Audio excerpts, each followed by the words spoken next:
Now at 4, FBI raids of the homes and offices. Good afternoon. This is the KTLA 5 News at 4. I'm Samantha Cortese. And I'm John Fenolio. Search warrants were carried out at the homes. The LA Times is reporting the raids were part of a long-term public corruption probe. KTLA's Jillian Smuckler joins us live from Lancaster with more details. Hi, Jillian. This story begins with a woman who agreed to keep coming to the meetings. Her name was Esperanza Reyes.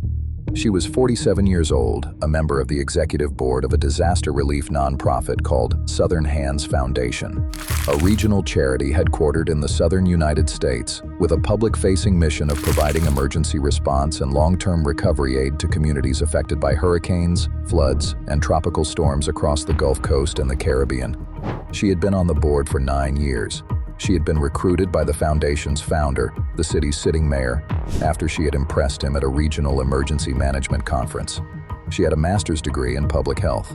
She had previously worked for 2 legitimate international relief organizations. She had spent a decade of her career genuinely trying to do the work the foundation claimed to be doing. Somewhere in her 4th year on the board, she had begun to understand that the foundation was not actually doing that work. She had noticed small things at first.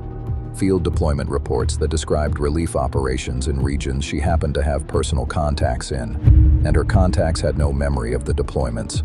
Donor reports that showed photographs of aid distributions she could not verify through any of her own professional networks. Contractor invoices for emergency relief logistics that named vendors she could find no operational footprint for. Wire transfer authorizations that moved donor funds offshore through routing patterns that did not match any legitimate international relief infrastructure she had ever worked with. The small things had become a pattern. The pattern had become a structure. And by her 6th year on the board, Esperanza Reyes had understood, quietly, completely, without telling a single person in her life, that she was sitting at a boardroom table where everyone except her knew what was actually happening.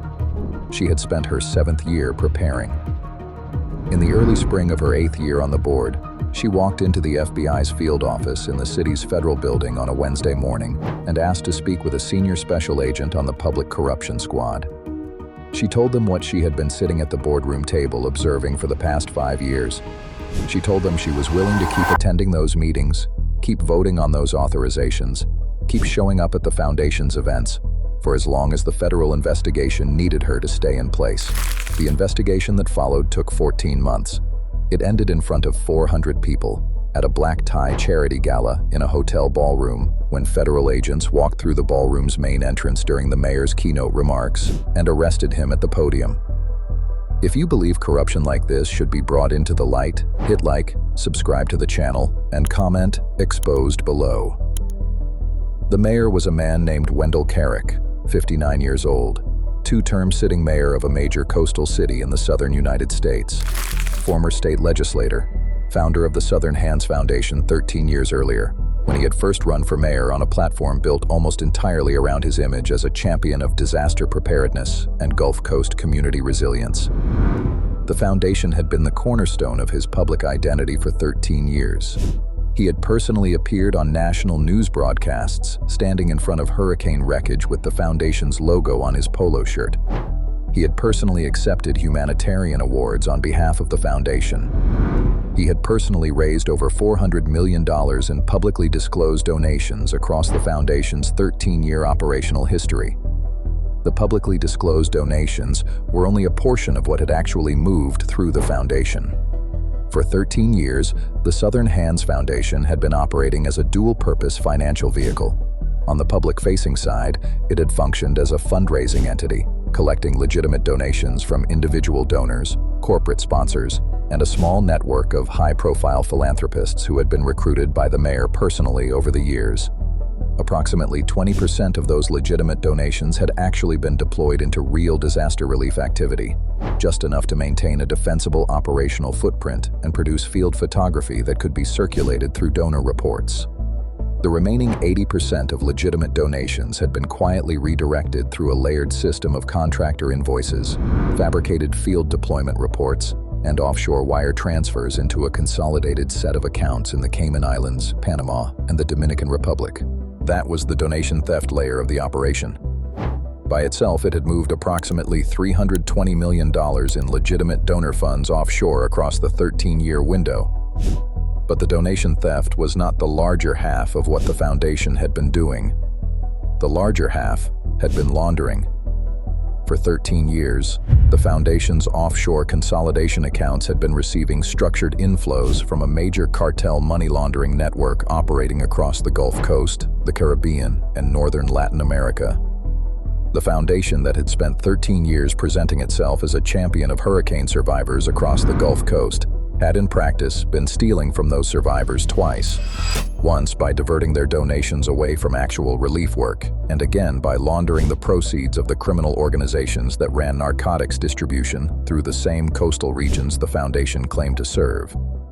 The man who had implemented the operation inside the foundation was the foundation's longtime executive director, Marvin Trell, 54 years old, former senior development officer at 2 legitimate international relief organizations before being recruited by the mayor to run Southern Hands. The kind of non-profit executive whose public credentials on paper made the foundation appear unimpeachable. He had been on the operational side of the diversion structure since the foundation's first year. But Trell was not the strategic architect of the protection layer. The architecture, the system that had allowed 13 years of donation theft and cartel laundering to occur beneath the cover of a publicly admired disaster relief charity without triggering a single federal investigation, had been designed by someone with deep prior federal experience. Her name was Lillian Voss, 63 years old, former director of tax-exempt and government entities at the Internal Revenue Service. Before that, 16 years as a senior policy advisor at the U.S. Department of the Treasury's Financial Crimes Enforcement Network, FinCEN, with a specialization in nonprofit sector laundering patterns. Lillian Voss had spent 30 years on the federal side of the nonprofit fraud and laundering enforcement system. She had personally written internal IRS guidance on the detection of nonprofit sector laundering structures.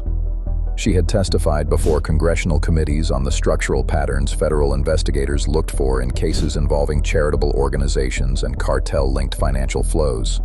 She had once helped design the federal compliance frameworks that defined how disaster relief nonprofits were supposed to be audited. She had retired from federal service 10 years earlier.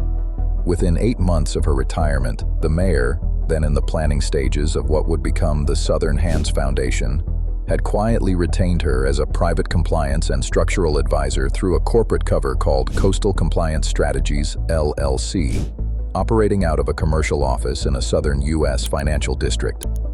Inside the encrypted communications archive that investigators eventually recovered from Voss's operational server, her code name was The Administrator. A message in the archive, written 6 years into the operation, read, "Disaster relief nonprofits are audited for compliance with deployment documentation. They are not audited for whether the deployments described in the documentation actually occurred. Our work is to make the documentation airtight. The work behind the documentation does not have to exist." Wendell Carrick held the public face. Marvin Trell ran the operational interior. Lillian Voss had built the system that allowed 13 years of donation theft and cartel laundering to remain invisible to every federal nonprofit oversight protocol that had ever been designed to catch exactly this kind of fraud. Until Esperanza Reyes walked into the FBI's field office on a Wednesday morning and offered to keep showing up at the meetings. The raid happened in the middle of the foundation's annual signature event, the Southern Hands Foundation annual Gulf Coast Recovery Gala. Black tie, 400 guests. The largest single fundraising event of the foundation's calendar year, a ballroom at a major coastal city hotel, senior local political figures, regional corporate sponsors, 2 members of Congress in attendance, a live broadcast feed for the foundation's national donor network, a 9-piece string orchestra, a 4-course dinner, a keynote address scheduled for 9 p.m. to be delivered by Mayor Wendell Carrick himself. At 8:47 p.m. on the night of the gala, a federal judge in the Southern District signed simultaneous search and arrest warrants for 15 locations across the city and the broader Gulf Coast region. At 9:02 p.m., the order went out. The mayor had just taken the stage. He was 4 minutes into his keynote remarks. He was speaking with the practiced cadence of a man who had given this exact speech dozens of times across 13 years about the foundation's mission of standing with Gulf Coast communities in their darkest hours. At 9:06 p.m., the doors at the rear of the ballroom opened. 8 FBI special agents in tactical jackets entered the ballroom in formation. 4 moved up the center aisle toward the stage. 4 moved along the side aisles to secure the perimeter and prevent any guest from exiting. The string orchestra stopped playing. The room went quiet in stages. First the tables nearest the back, then the middle, then the front, as 400 guests realized in real time what was happening. Voss was already in custody at her office. Inside the residence, agents found a home office server concealed inside a built-in cabinet in a private library, backup drives spanning the full 10 years of her post-retirement operational record, a wall safe containing approximately $670,000 in cash, and a hidden floor compartment containing 4 foreign passports, 3 in different names. 10 additional locations, including the registered offices of 7 shell companies and foreign corporate entities tied to the laundering chain, 2 cartel-affiliated logistics properties along the Gulf Coast, and the private residences of 3 corporate intermediaries who had managed the offshore consolidation accounts. By 4:14 a.m. the following morning, 36 individuals were in federal custody. Wendell Carrick, Marvin Trell. Esperanza Reyes was not among the arrested. She had been moved into protective custody 72 hours before the gala. She had not attended the event. The foundation board had been told she was recovering from a sudden minor illness. She had spent the night of the raid sitting in a federal safe house, watching the live broadcast feed of the moment her work over the past 14 months had produced. Assets frozen domestically, $520 million. Offshore accounts flagged through international cooperation agreements, an additional $410 million under active legal proceedings. The Cayman Islands, Panama, and Dominican Republic consolidation accounts remained under formal recovery proceedings. The Foundation's executive headquarters, the mayor's private residence, Lillian Voss's residence, 2 Gulf Coast vacation properties, and the layered corporate holdings tied to the operation were placed under federal seizure orders. The Southern Hands Foundation was placed into court-appointed receivership, pending the full unwinding of its operational and financial structure. The IRS Office of Tax-Exempt and Government Entities announced an immediate operational audit of disaster relief nonprofit oversight protocols across the southern United States. FinCEN announced a parallel federal review of nonprofit sector cross-border donation patterns over the previous 15 years. I want to come back to Esperanza Reyes, because there is something about how this case actually broke that I think matters more than the moment in the ballroom.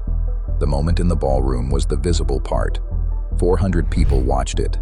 The live broadcast carried it across the Foundation's national donor network in real time.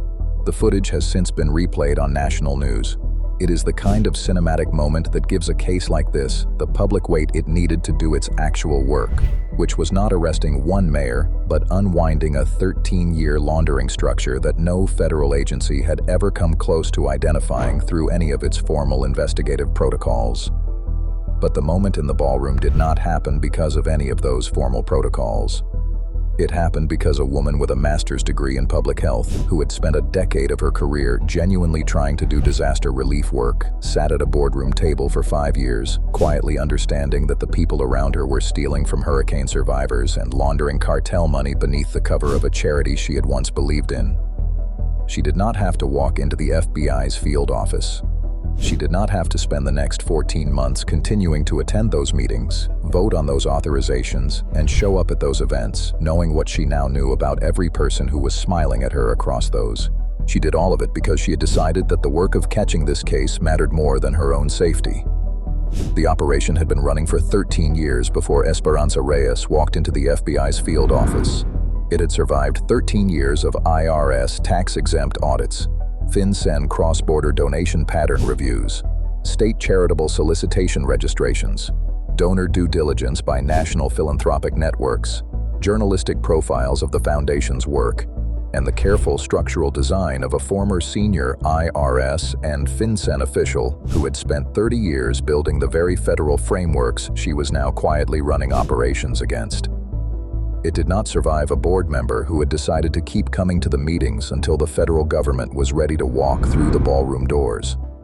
If a donation fraud and cartel laundering network this large could operate for 13 years inside one of the most publicly admired disaster relief nonprofits on the Gulf Coast, moving $1.2 billion through a charity that millions of people genuinely believed was standing with hurricane survivors.